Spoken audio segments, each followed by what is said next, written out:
कमाई दुनिया में दूठे हो देख बंदे कमाते हैं, एक को छोड़ धरती पे दूसरा लेकर जाते हैं।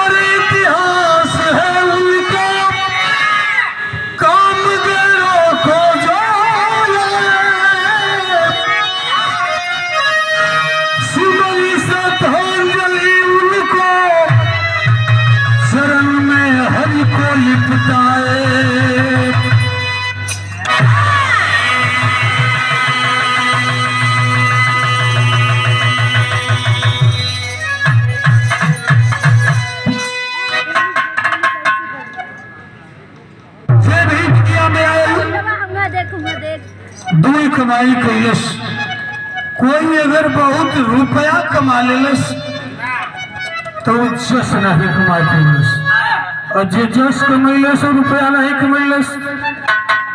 यही से कहानी के स्टार्टिंग में मास्टर साहब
एक लाइन हम के लिखे के पर ए शोक परिवार शोकाकुल परिवार खातिर कौन जाने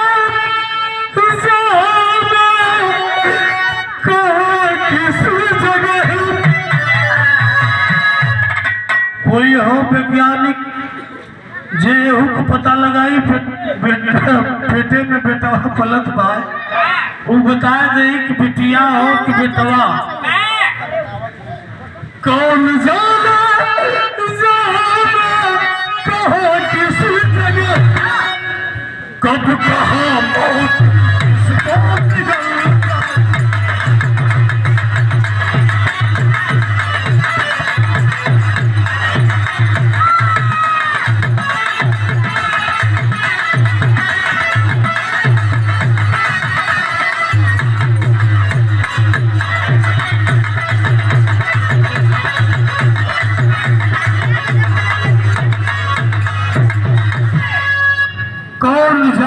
जहां में कहा किस जगह कब कहा मौत किसको निगल जाएगी। एक लाइन और बता गई जन्म ले लो संसार में, जन्म ले लो संसार में, कब कहा किसकी जिंदगी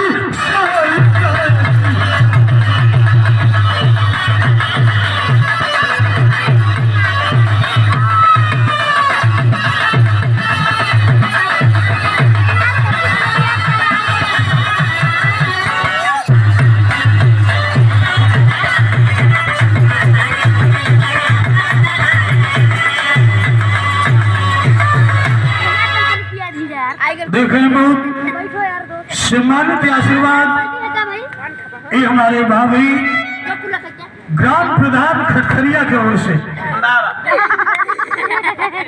आप सम्मानित माननीय ग्राम प्रधान पूनम यादव खटखरिया से हमारी बड़ी भाभी हैं। पूरे पार्टी से पलकी से भाई से आशीर्वाद के प्रतीक्षा में राम मोतियानो ग्राम विसुंधरी ये हमारे भाभी की बड़ी बहन है। विसुंधरी से बहुत प्यार दुलार बहुत ही आशीर्वाद आपसे हमें मिले। पूरे पार्टी से पलकी साथ साथ आशीर्वाद की प्रतीक्षा में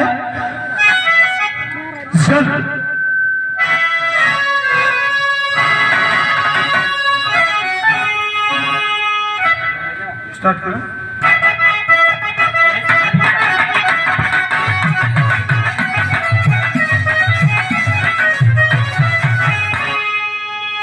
ग्राम ने दिया है बना दूर को हम भी रहा का सुनाई आप लोगों के। राजा परीक्षित कैसे मर गया, दादा भीषण के बाढ़ कैसे लग गई तो सब जानत पाए। हम कहाँ आयल है उनकर जीवनी कार्य है उनका विषय में बुलाई बताई जरूरी है। ग्राम में दिया है जिनका मिर्जापुर जनपद है, थाना लहरौरा में मेरी कलम का मकसद है।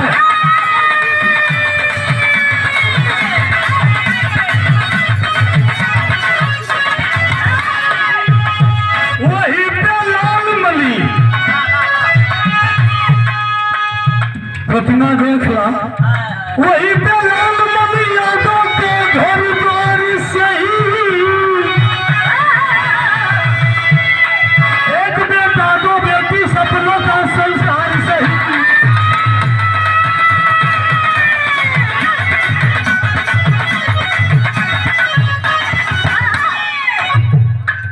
एक बेटवा दो बिटिया। लाल मली यादव को जीवनी बताओ थे आप लोगों के। तिलसरी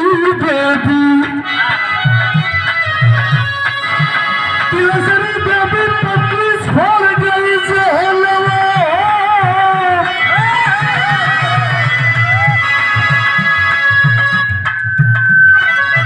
तिलसरी देवी पत्नी छोड़ गई जहलवा हो। बिलखता बच्चे दोनों सूने भय लगे नवा हो।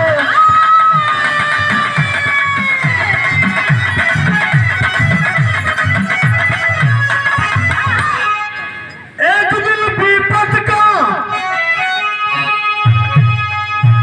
लाल मनी यादव हिंदिया के धरती को रहे वाला बाबूजी दो बिटिया और एक बेटवा बड़ा खुशी से जिंदगी बीतत रहे बाबू। एक दिन विधाता को कलम टेढ़ हो गई और कलम की धन टेढ़ भई। एक दिन विपत का ऐसा पहाड़ टूट गया तो राम बेटा से दुनिया का नाता टूट गया।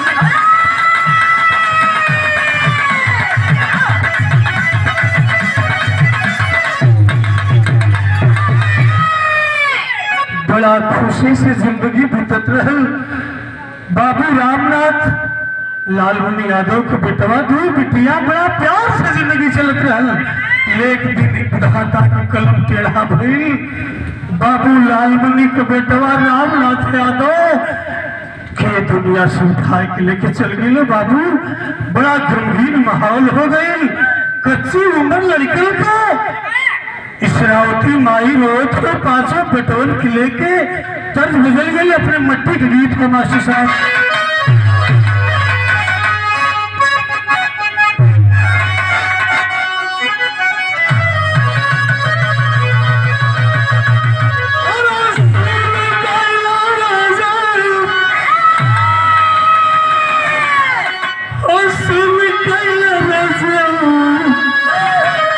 कचौड़ी गली सून कैलार जो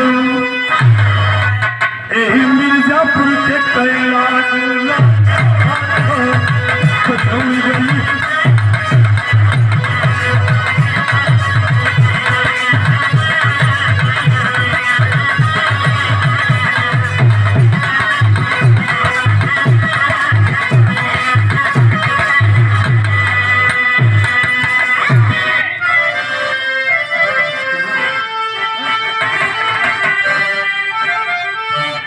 कह दिला कि पत्ती देवे में कुतहाई न हो। इसरावती माई रोती अपने तीनों बचवन के लेके बाबूजी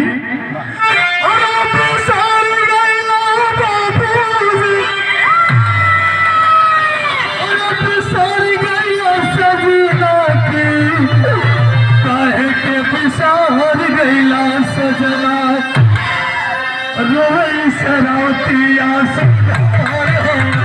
काहे के पिसा गइला।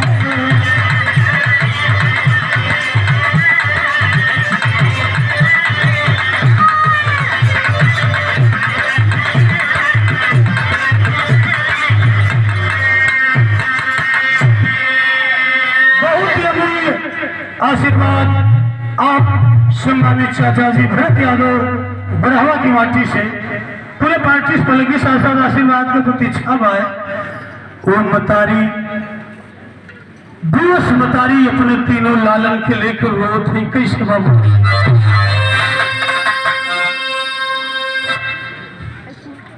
बचा जितेंद्र धर्मेंद्र भैया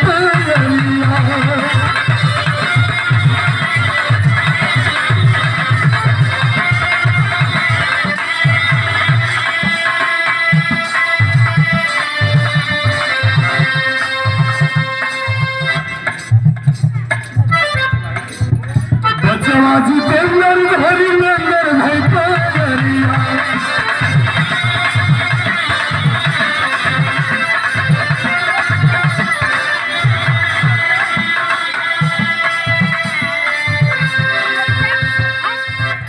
आप सम्मानित परमेश्वर यादव 100 रुपया से आशीर्वाद बीजलपुर की मट्टी से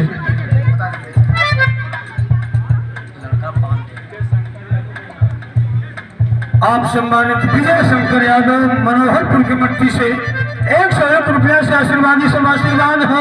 पूरे पार्टी से पलटी शासन सभी से आशीर्वाद के प्रति छाप आए। बचवा छोट छोट लोग थे बाबू जी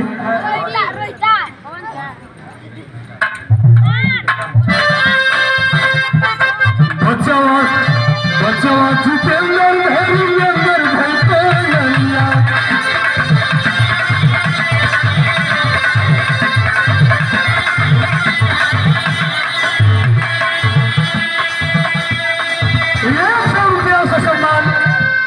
आप बड़का भैया मुन्ना की ओर से पूरे पार्टी से पहले की शासक आशीर्वाद को पीछा बा तनिको दिल छोट मत करे भाई।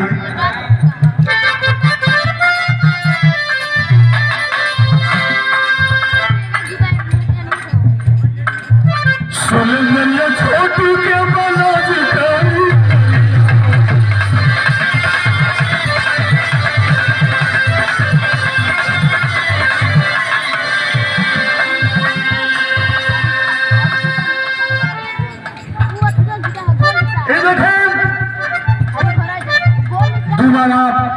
आशीर्वाद आज हमारे मामा जी राम सूरत यादव नबिया की मट्टी से बहुत प्यार दुलार मिलता है मामा जी से पूरी पार्टी से पलंगे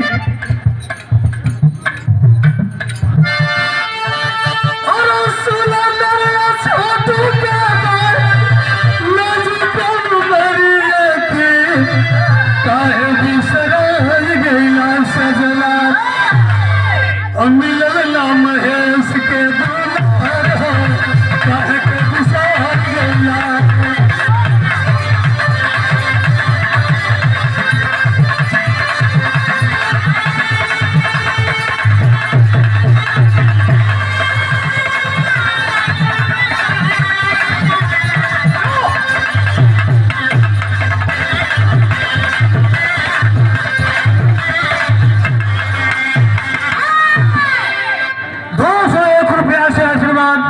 आप छोट भाई धर्मेंद्र यादव ने भी अशोक आकुल परिवार से पूरे पार्टी से आशीर्वाद सफाई से हमें आशीर्वाद की आवश्यकता है।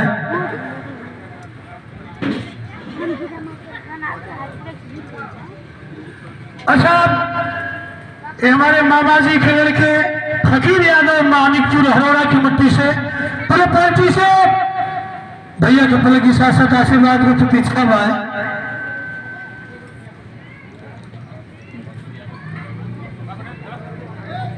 इस बेटा भैया पप्पू यादव फुआ जी का लड़का हमारे भी फुआ ही है। धरकवा की मट्टी से 101 रुपया से सम्मान पूरे पार्टी से लगी 501 रुपया का सम्मान आप हमारे माननीय बड़े भाई जी आप विदेश यादव खटखरिया के आप प्रधानपति भाभी जी प्रधान है भैया भी प्रधान हुआ अध्यापक भी हुआ पूरी पार्टी से लगी सब भाई से आशीर्वाद में प्रतीक्षा बा माई हरमोल पर सफलता दे। ए बाबू 5 बेटा पैदा अमीर रामनाथ यादव की बात चलती 5 बेटवन के लेके 3 बिटिया के लेके वह बाला इसरावती माँ यही निभिया धरती पे अपनी जीवन बिता रही है। संग में बाबूजी लालमणि यादव रहे। धीरे धीरे समय बीतती गई विदेश में कलाई हमारे साथ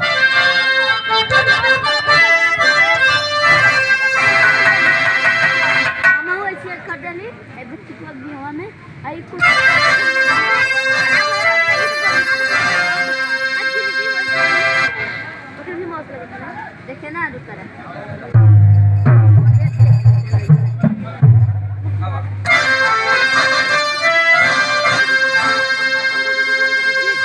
धीरे धीरे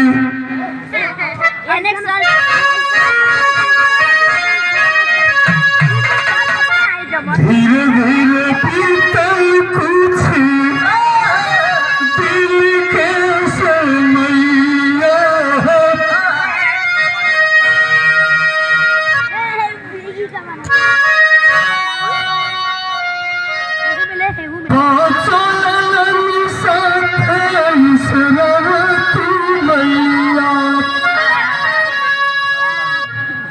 बाबूलाल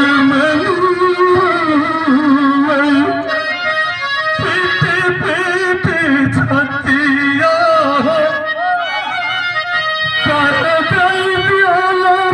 भगवान यही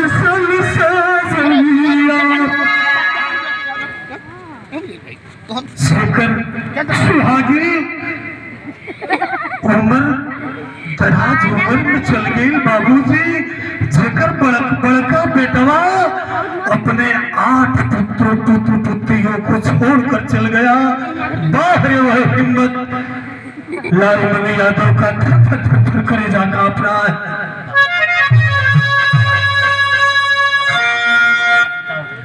पाचन तियल के साथ वो जिंदगी बितावत रहले काहे के बिगाड़ी दियाला मनो बूढ़ई। विनती करत हुए महाराज हमके यह दुनिया दिखावे के लाया लेकिन एक दिन सबको जाना है बाबूजी। वो दिन आ गया साथी हो फरौरी सल 22 बल के कालिया छूटल प्यार पिजा से उड़ली चुरैया। 7 तारीख को लालमणि बाबू ये दुनिया के छोड़ के ये परिवार के ये भाई समाज के छोड़ के चल गए। लोग रोत बड़ा प्रेम रहे दादाजी बड़ा दुलार देते रहा पूरा जिंदगी हमने के सवार की गई ना रोज होके से मास्टर साहब।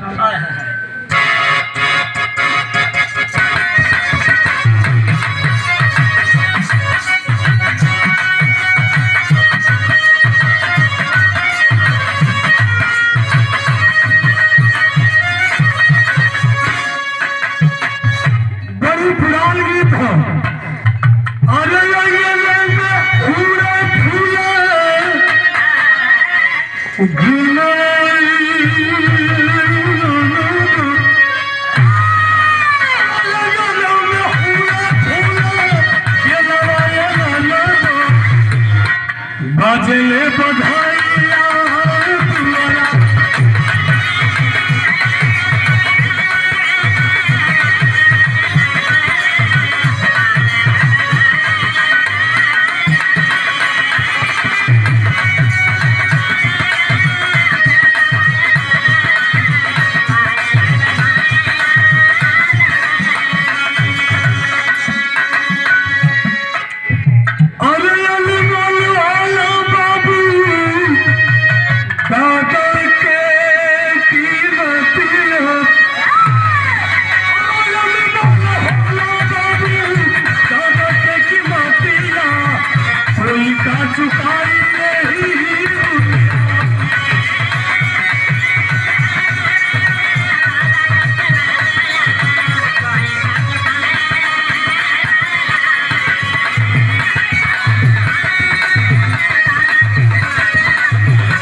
इबल का भैया महेंद्र यादव अनुबिया के मट्टी से भाई होमपुर पार्टी से पलंगी साथ आशीर्वाद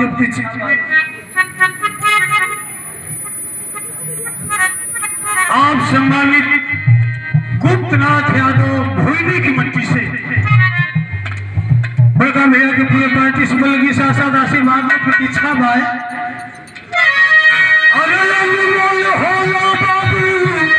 दादा के कीमतिया का कोई चुकाई यही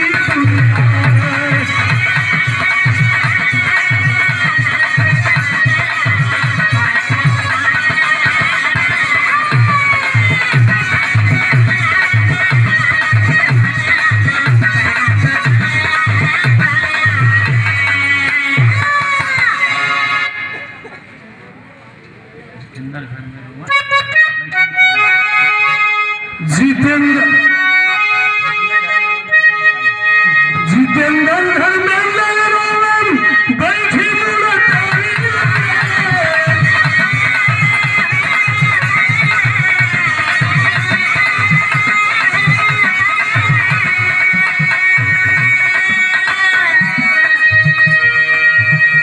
बड़का नाती जितेंद्र धर्मेंद्र बैठ के दादा के रोज हो दादाजी दुनिया छोड़ के चल गिला बाबूजी पहला चल गिला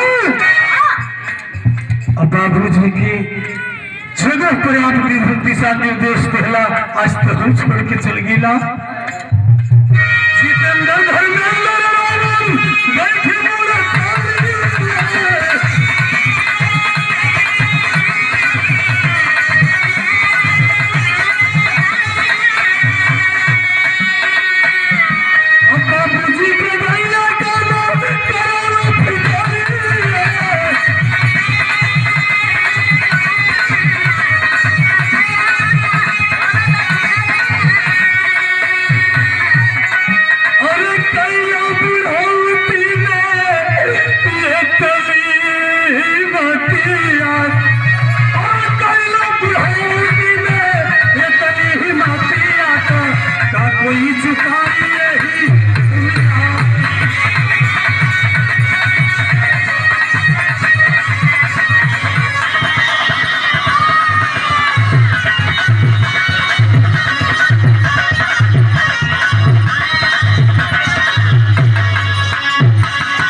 आधी जिंदगी बिता रही हो इसरावती माता आज पति छोड़ के चल गए दादा के दिशा निर्देश पे ससुर के दिशा निर्देश पे चल रही वह पत्नी एक ही पतोह बहुत ज्यादा दर्द है दिल में एक लाइन बस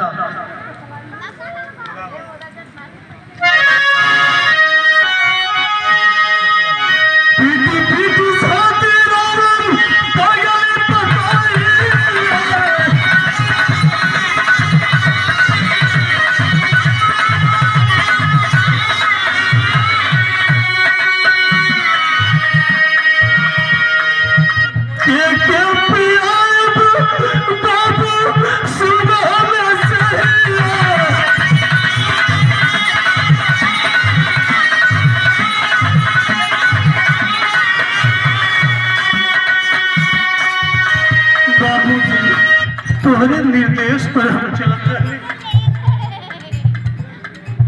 आप सम्मानित मुलायम सिंह यादव बोधरपुर की मट्टी से पूरे पार्टी से आशीर्वाद मुन्ना के हर मोड़ फरमाई सफलता दे पतो हो बाबूजी तोरे निर्देश पर जिंदगी बितौली सरकार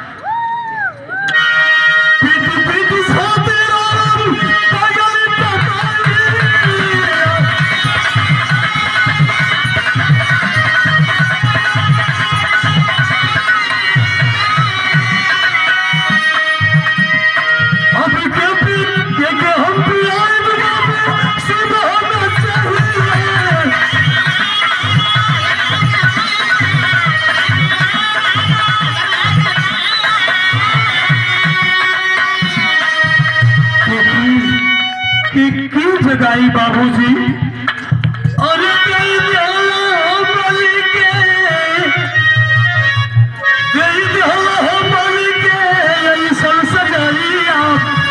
कोई चुकाई नहीं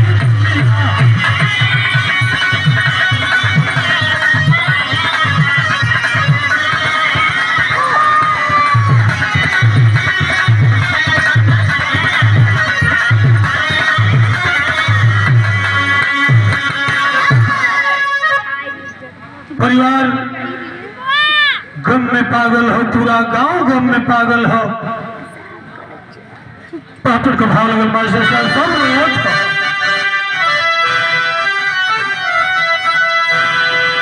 और साथ लमल करल का सब दुखियारी हमरा दादाजी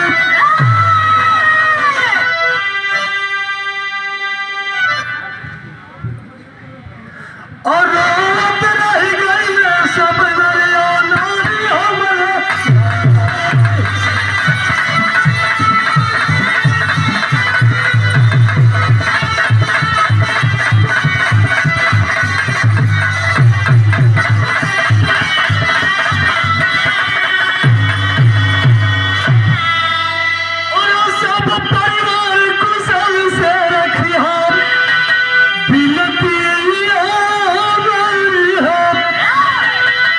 श्रद्धा सुमन समर्पित बाटे आप का बलिहारी हम और गौलाक में जाकर आलखारी हमरा दादाजी हमारा से छूट गई परम पुजारी हमरे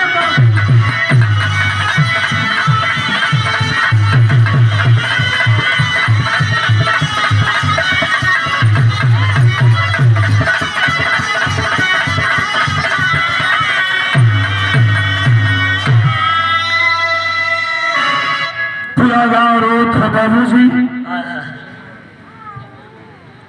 2 लाइन आल्हा में प्रमाण लिखे की पड़ी समस्या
अंतिम चेतावनी नौकी पीढ़ी खातिर हो।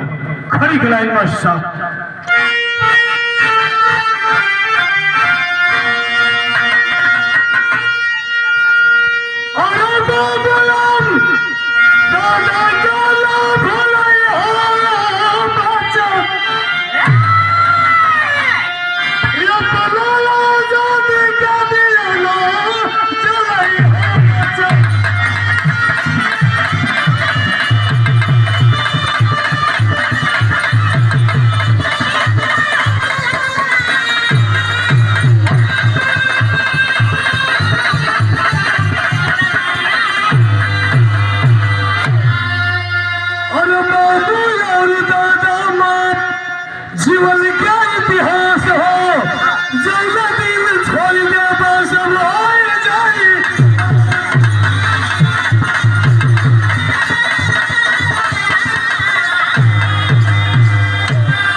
बच्चन कहते कवि चंद्रिका कहीं धूप कहीं छाया। 51 रुपया से ही आशीर्वाद हमारे मंगल भैया चौखा की मट्टी से बहुत सहयोग भी रहा है। आप कहला हमारे बुते आप देन हो कि नितवो राज हम यहाँ पर खड़ा है।